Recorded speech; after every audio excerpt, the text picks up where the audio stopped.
அனைவருக்கும் வணக்கம். கும்பராசினியர்களுக்கு இன்றைய நாளில் நீங்கள் இதை செய்தால் உங்களுடைய கடன்கள் அனைத்தும் நீங்கி செல்வ வளம் பெருகும். அந்த வகையில் கும்பராசினியர்களான உங்களுக்கு இன்றைய நாள் என்ன நாள்? இன்றைய நாளில் நீங்கள் என்ன செய்ய வேண்டும், என்ன செய்யக்கூடாது, என்ன செய்தால் என்ன மாதிரியான நன்மைகள் எல்லாம் உங்களுடைய வாழ்வில் ஏற்படும் என்பது குறித்தான முழுமையான பதிவு தான் இந்த வீடியோல நம்ம விரிவா பார்க்க போகிறோம். அந்த வகையில் கும்பராசினியர்களான உங்களுக்கு அருளையும் பொருள் அள்ளித்தரக்கூடிய அக்ஷய திருதியை நாளாக இன்றைய நாள் உலகெங்கிலும் மிக விமர்சையாக கொண்டாடப்பட இருக்குதுங்க. இந்த அக்ஷய திருதியை நாளை பொறுத்த வரைக்கும் தமிழ் ஆண்டின் முதல் மாதமான சித்திரை ஆன்மீக வளமும் பொருள் வளமும் ஒன்றாக தரும் புண்ணிய மாதமாக கருதப்படுகிறது. இந்த மாதத்தில் தொடர்ச்சியாக வரும் முக்கியமான வைபவங்களில் மனித வாழ்க்கையை உயர்த்தும் அரிய வாய்ப்புகளை அளிக்கின்றன. அவற்றில் முக்கியமானவை அக்ஷய திருதியை, நரசிம்ம ஜெயந்தி, சித்ரா பௌர்ணமி ஆகும். அக்ஷய திருதியை ஏப்ரல் மாதம் 20ஆம் தேதியும், நரசிம்ம ஜெயந்தி ஏப்ரல் மாதம் 30ஆம் தேதியும் மதுரையில் கோலாகலமாக நடக்கும். சித்ரா பௌர்ணமி விழாக்கள், குறிப்பாக அழகர் வைகை ஆற்றில் இறங்குவது மே 1ஆம் தேதியும் நடைபெறுவதால் இந்த 3 வைபவங்களின் சிறப்புகள் குறித்து இந்த பகுதியில் நாம் விரிவாக காணப்போகிறோம். அந்த வகையில் முதலாவதாக அக்ஷய திருதியை பொறுத்த வரைக்கும் இந்த அக்ஷய திருதியை அப்படின்னா என்ன, இதற்கான பொருள் என்ன என்று பார்க்கும்போது அக்ஷயம் என்பது குறையாதது, அழியாதது என்றும் பெருகுவது என்றும் பொருள். அதேபோல் திருதியை என்பது 3வது திதி. இவை இரண்டும் இணையும் நாள் அக்ஷய திருதியை எனப்படுகிறது. இந்த நாளில் செய்யப்படும் எந்த நற்செயலும் 1 100ஆக 100 1000ஆக பல்கி பெருகும் என்று சாஸ்திரங்கள் கூறுகின்றன.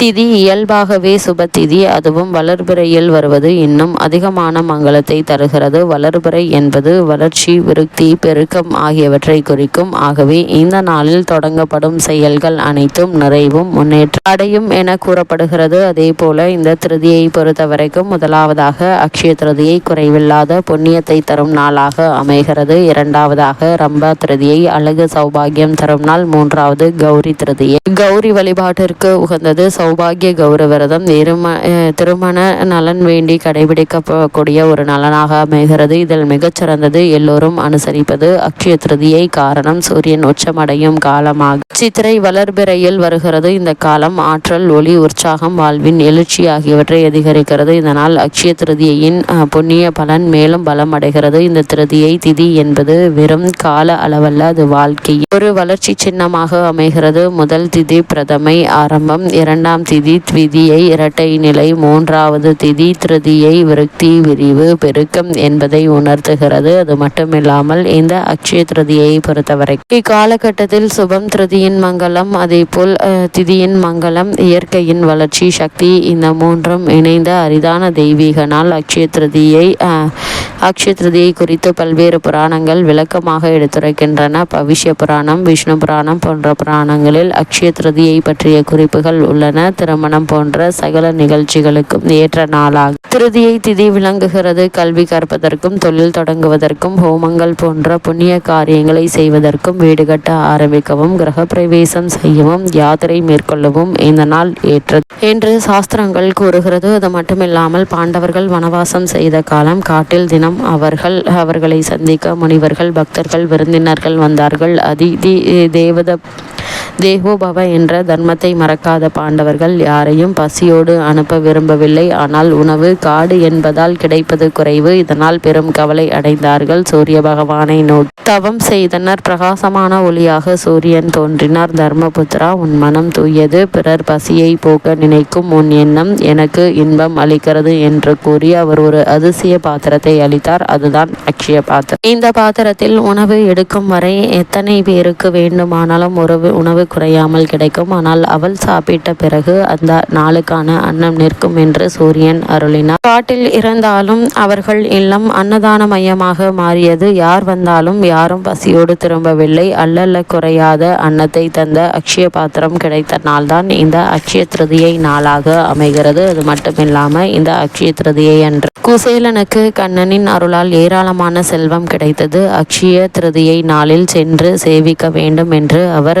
திட்டமிடவில்லை. கண்ணனிடம் சென்று தன்னுடைய வறுமையை நீக்கிக் கொள்ள வேண்டும் என்பதும் அவருடைய திட்டம் அல்ல. தன்னுடைய தோழனாகி கண்ணன் எப்படி இருக்கிறான் என்று பார்த்து கொண்டு வர வேண்டும் என்ற நினைப்பிலேயே புறப்படுகிறார். அவனுக்கு ஏதாவது கொடுக்க வேண்டும் என்பதற்காக ஒரு சிறு துணியில் அவள் எடுத்துக்கொண்டு புறப்படுகிறார். அந்த எளிமையான உணவுதான் அவரிடத்தில் கொடுப்பதற்கு இருந்தது. அதை இடுப்பில் கட்டிக்கொண்டு கண்ணனிடத்திலேயே கொடுக்கிறார். இப்போது அவர் கண்ணனிடத்திலே எதுவும் வாங்கவில்லை. இடுப்பில் கட்டியிருந்த அவளை கண்ணன் எடுத்து கொண்டதும் அதுவே பற்பல செல்வமாக வளர்ந்தது. வாங்கினால் வளரும் என்பது அல்ல, கொடுத்தால்தான் வளரும் என்பது கதையின் மிக முக்கியமான செய்தியாக அமைகிறது. அது மட்டுமில்லாமல் இத்தருணங்களில் அக்ஷய திருதியை என்பது பல தெய்வீக நிகழ்வுகள் ஒன்று சேர்ந்த புண்ணிய நாள் என கருதப்படுகிறது. பராசக்தி அன்னபூரணி வடிவம் கொண்டு உலக மக்களின் பசியை போக்குறார்.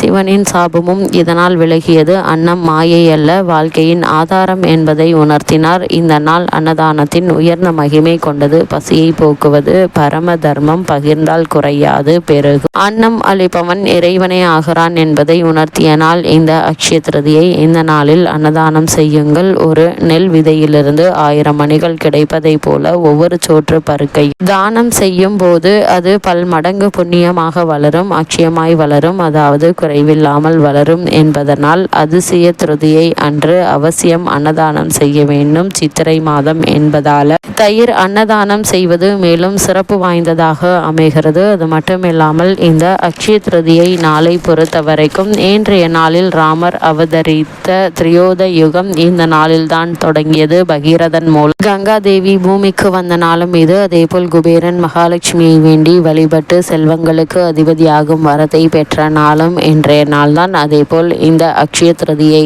நாளான இன்று கும்பராசனியர்களான நீங்கள் என்னவெல்லாம் வாங்கலாம் என்னப்பா என்று பார்க்கும்போது, அக்ஷய திருதியை என்று சில பொருட்களை வாங்கின வீட்டில் அதிர்ஷ்டம் வரும். தங்கம், வெள்ளி, உப்பு மற்றும் மல்லிகை பூ வாங்கலாம். அக்ஷய திருதியை என்று கடன் வாங்கக்கூடாது. யாருக்கு தீங்கு நினைக்க கூடாது. அக்ஷய திருதியை என்று விரதம் இருக்கலாம். ஏழைகளுக்கு அன்னதானம் செய்யலாம். சூரியனுடைய உச்ச ராசியில் பிதுர் ஆத்மகாரகரான சூரியனும், அதேபோல் சந்திரனுடைய உச்ச ராசியில் மாதுர்காரகரான சந்திரன் பிரகாசிக்கும் ஒரு அமைப்பு வேறு எந்த நாளுக்கும் கிடையாது என்பதால் அக்ஷய திருதியை அவ்வளவு மதிப்பு. உத்தர காலாமிர்தம் இயற்றிய காளிதாசன் இந்த திருதியை திதி நாளில் எல்லா விதமான மங்களகரமான காரியங்களாலும் செய்யலாம் என்று சொல்கிறார்கள். தண்ணீர் நிரம்பிய குடத்தை தானமாக தருவது மேலும் சிறப்பு என்கிறார்கள். இதனை தர்ம கடன் என போற்றுவர். அக்ஷய திருதியை தினத்தில் செய்யப்படும் பித்ரு தர்ப்பணம் பல தலைமுறைக்கு முந்தையது நமது மூதாதையர்களுக்கு போய் சேரும் என்பது ஐதீகம். எனவே அக்ஷய திருதியை தினத்தன்று செய்யப்படும் பித்ருக்கடன் மிக முக்கியத்துவம் வாய்ந்ததாக கருதப்படுகிறது. இந்த அக்ஷய திருதியை அன்று கும்பராசினியர்களான நீங்கள் செய்ய வேண்டியது என்ன என்று பார்க்கும்போது, தானம் செய்ய வேண்டும், தவம் அல்லது வழிபாடு செய்ய வேண்டும். அக்ஷய திருதியை அன்று அதிகாலையான பிரம்ம முகூர்த்தத்தில் நாம் பூஜை செய்தாலே அதிக பலன்கள் கிடைக்கும். வீட்டு வாசலில் கோலம் போட்டு விளக்குகளை வைத்து மாவிலை தோரணம் கட்டி வழிபாடுகள் செய்ய வேண்டும் என கூறப்படுகிறது. இதனால் எண்ணற்ற நன்மைகள் நிச்சயம் உங்களுடைய வாழ்வில் ஏற்படும்.